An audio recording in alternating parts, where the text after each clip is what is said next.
Hello everybody, my name is Spoons Rattling, and welcome to another video. Today we are covering another Gamera kaiju, and it is my personal favorite, aside from Gamera himself, in Legion.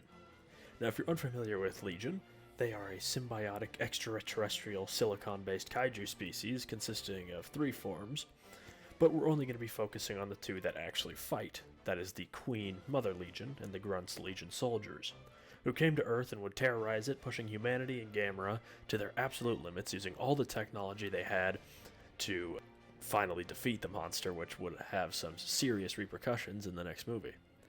Now, the Mother Legion is unsurprisingly the much bigger one, that is colored bone white, and the Legion soldiers are more of a muted blue with some hints of red. Mother Legion stands at the tallest we've seen so far at 140 meters, which is absolutely immense and makes her dwarf Gamera himself.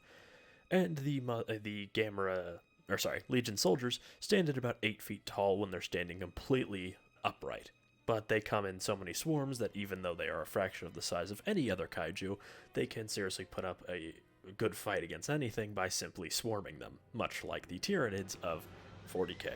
In terms of abilities, we're only really going to cover Mother Legion here, because let me explain to you what soldier legions can do. They can bite things, they can fly, and they tend to grasp onto things and have heat-seeking vision, and they have an innate sense to find silicon, since that's what they use to make their nests and such. So in terms of Mother Legion, she's kind of a powerhouse. Her main attack involves her splitting open her forehead and firing off what is known as the microwave shell, which was a powerful explosive blast that was able to pierce through Gamera's shell, as well as level large sections of a city in their final fight in Sendai.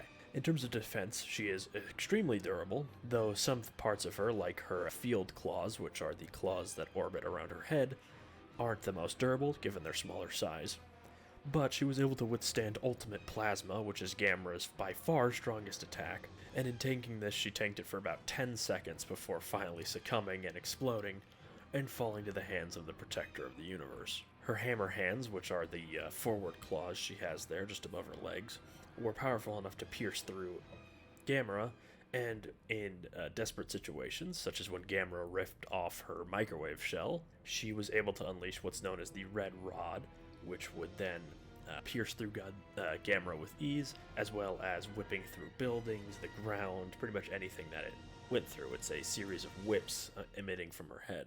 Anyways, in terms of the data sheet, she's 3,000 points, movement 10 inches, toughness 18, 2+ save, 180 wounds, 4+ leadership, and OC 25. Now the microwave shell is her main ranged attack. It has blast, 60-inch range, 3d6 plus 4, 2+, strength 25, AP 6, damage 10. Pretty standard kaiju power with some extra AP, just to show how it pierced through Gamera's shell. Then her other ranged weapon, which we'll get more into later, is the Red Rod, which has the Red Rod special rule.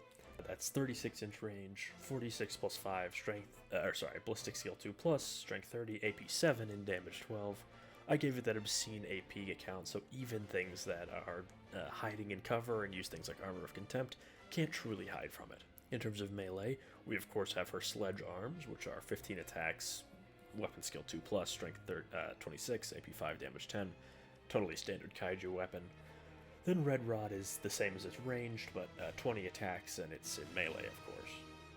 First up, we have the interference claws, which are those small claws that are around her head. They make an electronic, force field, effectively, that was able to absorb high plasma balls and plasma fireballs from Gamera with no effect.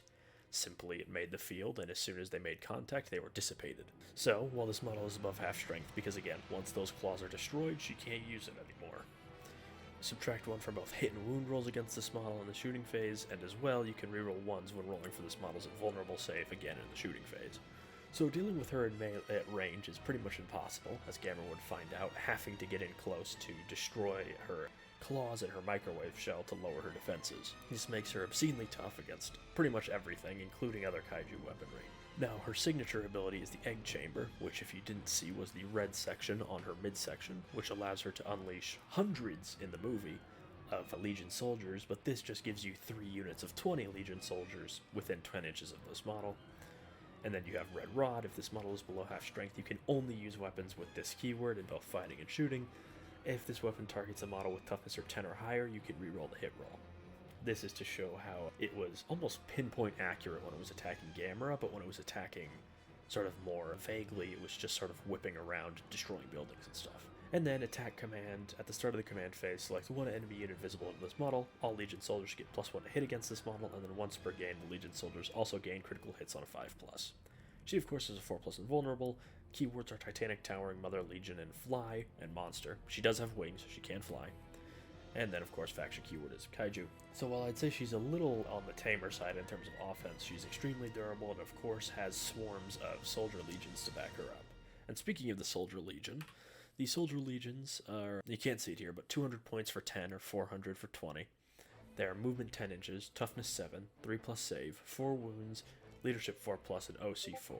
They only have melee weapons, being the electric mandibles, which have lethal hits, 4 attacks, hitting on 3s, strength 6, AP 2, and damage 3. So really good at killing anything up to a Terminator, because these guys did in fact basically destroy things like, cars, train cars, stuff like that. They would just destroy it with ease, as well as the fact that they have sort of an electric prod in their mandibles that allowed them to inflict extra damage. Now, their abilities, they have Grasping Swarm, which this is to represent how they swarmed Gamera, and even when Gamera started flying at high speeds, many of them still just hung on. If an enemy unit falls back from this unit can move 10 inches, but only if it puts them in engagement range of the unit that just fell back. Pretty standard. Once they get into you, you're really not going to be able to get away. And then Feast of Silicon. If an enemy model is equipped with a weapon that has Plasma, Las, or Pulse in its name, you can reroll 1s to hit against that model. The Legion soldiers showed an immense sort of targeting for anyone that had any trace of silicon on them, from rings to pagers, glasses, anything like that. They would immediately target them and destroy them as quickly as possible, because they feed on silicon and separate the oxygen for it to propagate their seed. They have infantry, Legion soldier, and fly. Faction keyword is Kaiju. Anyways, that wraps up the Legion video. My name has been Spoons Rattling. I hope you all enjoyed this video. Make sure to like, comment, and subscribe, and I will see you all next time.